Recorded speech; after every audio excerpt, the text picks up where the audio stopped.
سورۃ النور کی آیت نمبر 35 میں بہت سے لوگ 99% لوگ اس لفظ کو غلط ادا کرتے ہیں۔ آج ہم سیکھیں گے اس کو تجوید کے ساتھ درست مخارج کے ساتھ کیسے پڑھا جاتا ہے۔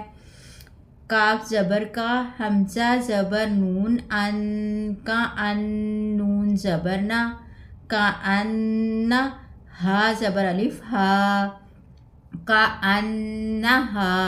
یہاں پہ کیا ہو رہا ہے؟ اظہار ہوگا۔ اظہار کا مطلب ہوتا ہے ظاہر کر کے پڑھنا، غنہ نہیں کرنا۔ کا ان ہا، کاف زبر واو کو، کاف زبر کا، کو کا، با دو پیش بن، کو کا بن۔ یہاں پہ کیا ہے؟ نون تنوین کے بعد دال آیا ہے جو کہ حروف اخفا میں سے ہے۔ حروف دال پیش را، در، را زیر یا، رش، در رش۔ یہاں پہ تشدید ہے، اس کو 2 بار ادا کریں گے۔ در رش، یا دو پیش یا، یو یا پیش واو یو۔ یہاں پہ کیا ہے؟